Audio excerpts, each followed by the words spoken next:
ایک عورت آپریشن کے کمرے میں داخل ہوئی تاکہ اس کا بچہ پیدا ہو، اور اسی دوران اس کی روح قبض کر لی گئی اور اس نے ایک خوبصورت بیٹے کو جنم دینے کے بعد وفات پائی۔ شوہر اپنی بیوی کے بچھڑنے سے بہت غمگین ہوا اور اس نے بیٹے کو اپنی سالی کے حوالے کر دیا کیونکہ وہ مصروف تھا۔ 7 ماہ بعد اس آدمی نے دوسری شادی کر لی۔ اس نئی بیوی سے اس کی ایک بیٹا اور ایک بیٹی پیدا ہوئے۔ 3 سال گزرنے کے بعد اس آدمی نے بیٹے کو خالہ کے گھر سے واپس لے آیا تاکہ وہ اس کے ساتھ رہے۔ بیوی نے اپنے بچوں کا خیال رکھا لیکن اس بچے کا خیال نہ رکھا۔ اس نے اس کے ساتھ سختی برتی اور اس کو معاف نہ کیا۔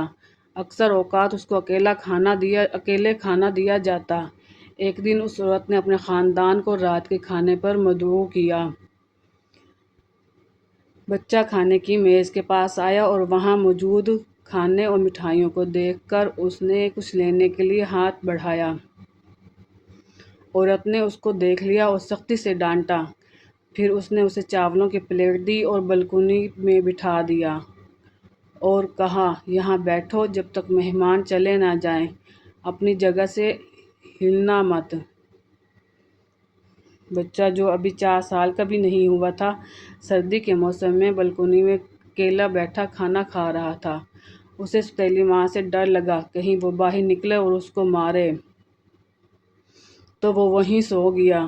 عورت کے رشتہ دار چلے گئے اور عورت نے اپنے بچوں کو لے کر سونے چلی گئی۔ شوہر دیر سے کام سے آیا۔ بیوی نے کہا کہ میں تمہارے لیے کھانا لاتی ہوں۔ اس نے کہا، میں باہر کھا چکا ہوں۔ اس نے اپنے یتیم ماں بیٹے کے بارے میں پوچھا تو بیوی نے کہا وہ اپنے بستر پر سو رہا ہے اور بھول گئی کہ اس کو بالکونی میں بٹھایا تھا۔ شوہر سو گیا۔ سوتے میں اس نے اپنی مرحوم بیوی کو خواب میں دیکھا جو کہہ رہی تھی، اپنے بیٹے کا خیال رکھو۔ وہ آدمی گھبرا کر اٹھا اور بچے کے بارے میں پوچھا۔ بیوی نے کہا وہ اپنے بستر پر ہے۔ وہ آدمی سو گیا۔ پھر سے اس نے اپنی مرحوم بیوی کو خواب میں دیکھا جو کہہ رہی تھی، اپنے بیٹے کا خیال رکھو۔ آدمی نے دوبارہ پوچھا۔ بیوی نے کہا، آپ بات کا بتنگڑ بنا رہے ہیں، بچہ اپنے بستر پر سو رہا ہے، فکر نہ کریں۔ آدمی تیسری بار سویا۔ پھر اس نے اپنی مرحوم بیوی کو دیکھا جو کہہ رہی تھی، اب تمہارا بیٹا میرے پاس آ گیا ہے۔ آدمی گھبرا کر اٹھا اور بستر میں بچے کو دیکھا، وہاں نہیں ملا۔ پھر اس نے گھر کے ہر کونے میں اس کو تلاش کیا، نہیں ملا۔ اس نے بالکونی کا دروازہ کھولا تو دیکھا بچہ سردی سے کانپ رہا تھا۔ اس نے اپنے جسم کو لپیٹ رکھا تھا اور سر کو گھٹنوں میں چھپا رکھا تھا۔ بچہ زرد چہرے کے ساتھ بے حس حرکت پڑا تھا۔ باپ نے اس کو ہلایا تو معلوم ہوا کہ وہ انتقال کر چکا ہے۔